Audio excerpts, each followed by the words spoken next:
the Bafanabafana to play Zimbabwe in their third final game in their group, and it's a do or die game. South Africa must win or at worst get a draw in that game to be able to qualify from that group. But then playing against Zimbabwe, they are familiar foes, they know themselves very, very well. But then this is a pre-match analysis from Chi Special TV. My name remains Chima, your favorite football analyst. I am here to give you a little bit of breakdown about the game. Maybe it might correspond with what Ugo Blues might be thinking. You understand? So, but firstly, please subscribe to my channel, even my YouTube channel, because very soon I will be making more videos, more points, but we can only get to see them in my YouTube page. So we continue. Now, South Africa and Zimbabwe, they have played about 19 games altogether, both friendly and international games and competitive games. Then South Africa have won 8 of those games, Zimbabwe have won 6, and then they drew 5. Now, coming into this tournament right now, even the last game they played, I think that was the World Cup qualifiers, where South Africa collected 4 points from them. But then this is AFCON tournament, it's going to be tough, but then I still expect Bafanabafana to come out victorious because they have more classic players, they have more better team than the Zimbabwe. But then you can't rule out some kind of upset from teams like Zimbabwe if you did not do what you're supposed to do as a bigger team, especially having a striker like Musona who scored in their last game as well too. Now, for my own analysis, South Africa have been good in terms of in terms of possession, from defense, from goalkeeping aspect to the defense line, to the midfield, to the attack. They have been good, but they are lacking something. Every team have their own deficiency. Every team have what they are lacking, and every team have what they have more. In terms of South Africa, they have some certainties more than some countries, which they have ball possession, they have good midfielders who can hold on to the ball, they have fighting spirit, they can create little chances, but they lack finishers.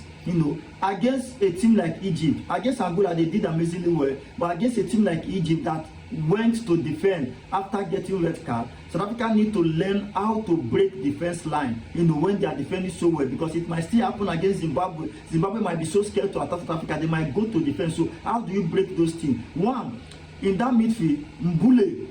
Okay, before I continue with Mbule, against Egypt, South Africa had about 17 shots only in the second half, and they did not score. That did not really tell well.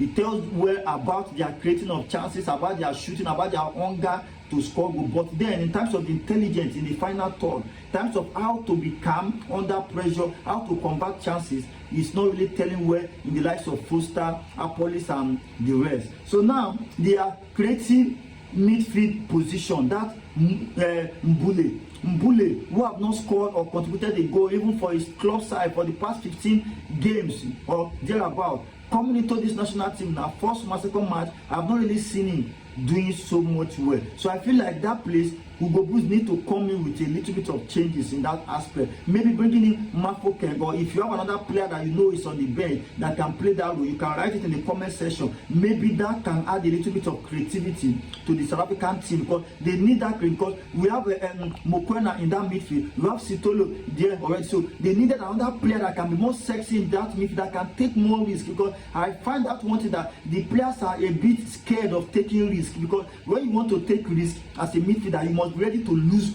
ball, because you might play the first 2 passes, they might not get to the attackers very well, they might not play that, but by the time you have that confidence to play the third and the fourth one, you might get it right. So if you are scared of Ugo Blues maybe telling me I'm losing the passes too much, definitely you will not be able to create chances. So South Africa need to create bigger chances against teams that are defending well, and they need to convert those chances. Their strikers, attackers need to convert those chances. So then players to come in, I think Mafoken need to come into that midfield. He might not even replace Mbule so well, but tactically he might not replace Mbule so, but in terms of skill and flair in that midfield, carrying 1v1 play, trying to create spaces, trying to do 1 or 2 things out of nothing, I think he might do well. Or maybe bringing in another of these new boys that he just invited to fill in that gap. Otherwise, if Mbule have to start again, he need to step up his game, he need to create something, he need to do something special in that midfield. Apart from that, South Africa have been a fantastic team so far, but they just needed to add and convert their chances. they need to turn their ball possession into creating big chances and scoring those chances, so that they will not just possess a game. At the end of the day, they will lose.